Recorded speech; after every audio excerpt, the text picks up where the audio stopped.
Ako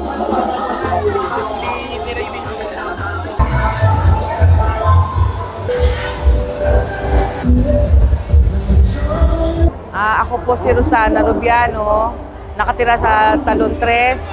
Isa lang po akong labandera. Malaking tulong po kasi sa kita ko, maliit lang po, malaking tulong po talaga sa akin yan. Kasi may pinaaral pa po ako.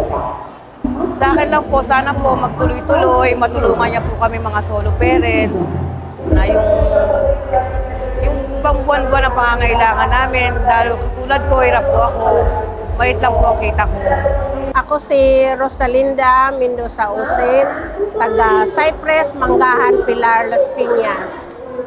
Ang trabaho ko ay caretaker, tapos may extra akong planchadora or linis ng bahay. Yun ang trabaho ko para matulungan ko yung anak ko. Sa totoo lang, ako nagpapasalamat na isa ako sa napili na mabigyan nitong ganitong programa, mabigyan ng bigas.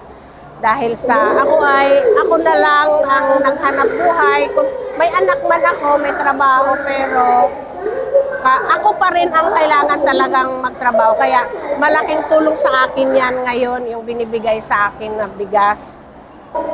Malalaan ko na po ngayon sa pangbayad ng kuryente namin, tubig. Mahal na Pangulo, ako nagpapasalamat sa programa niyo ngayon na binigay na magbibigay ng bigas para sa aming mahirap.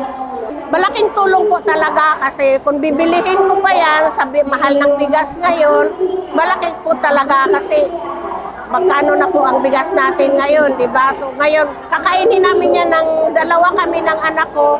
Nasa mga 2 linggo na po mahigit. Malaking tipid po sa aming dalawa. Hindi na kami makabili ng bigas sa loob ng 2 linggo. Kaya maraming salamat po, mahal na Pangulo, sa programa mong ito. At nagpapasalamat din ako na isa ako sa nabiyayaan. Ako po si Dean Andre D. Gamboa. From National University, Manila. And taga Talon 4 po ako, civil engineering student. Actually po, nagsabi lang po yung barangay na kukuha daw po sila ng scholar. So nag-try po kami, sinamahan po ako ng parents ko sa barangay, knowing na limited lang daw po yung students. So umasa lang po ako. Dahil hindi ko po actually akalain na papasama po ako dun sa 5 na makukuha po. Actually, malaking tulong po siya kasi knowing na yung buhay po natin ngayon, daming crisis, mahirap po talaga yung mga pagdaas ng gas. And sa family ko po, 3 po kasi kami nag-aaral. Ako po yung panganay, ako po yung unang pinapaaral. And hindi rin po kasi ganun ganda yung trabaho ng magulang ko. Isa lang po yung nagtatrabaho sa magulang ko, kaya malaking tulong po siya sa amin.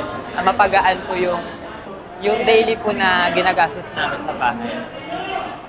Maraming salamat po, President BBM, kasi malaking tulong po ito sa amin. Hindi lang para sa akin, kundi para din po sa ibang estudyante na nandito po ngayon. Maraming salamat po kasi kahit na ang dami nangyayari sa Pilipinas, naisip niyo pa rin pong tumulong ng ganito sa mga estudyante. Hindi niyo po kami kinakalimutan. Tingnan niyo po. Thank you. Ako po ay si Punong Barangay Roberto Villalon ng Barangay Pamplona 2, Las Piñas City. Kami po ay nandito dahil po sa panawagan ng ating Pangulo na kami pong mga punong barangay ay tumulong sa kanyang mga gawain upang mapaunlad po ang ating bayan sa ganito pong panahon.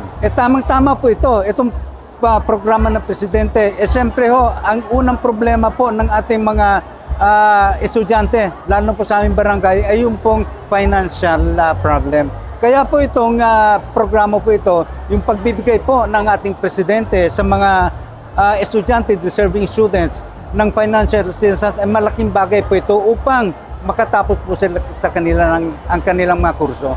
Sa ngayon po, yung pera po ibibigay ng ating Pangulo sa aming barangay ay inilaan po namin sa pagbili po ng computer. Ang computer po kasi, yan po ang araw-araw na ginagamit namin. At yan po ay madalas masira sa aming barangay. Kaya po, iprinogram po namin yung ibibigay po ng ating Pangulo sa aming barangay upang kami po ay makabili ng computer, desktop computer at printer, yung mga 3-in-1 printer.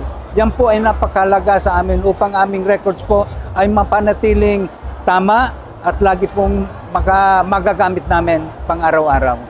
Sa ating Pangulong Bongbong Marcos, kami po ay lubos nagpapasalamat sa tulong na ibinigay nyo, hindi lamang po sa aming barangay, kundi sa aming mga kabarangay sa pamagitan po ng inyong financial assistance sa mga deserving students ng aming barangay. Presidente, aming mahal na Presidente, maraming salamat at harinawa po. Kayo po naman ay matulungan namin na makamit natin ang inyong adhikain na ang ating bayan ay mapaunlad. Maraming salamat po, Presidente Bongbong Marcos.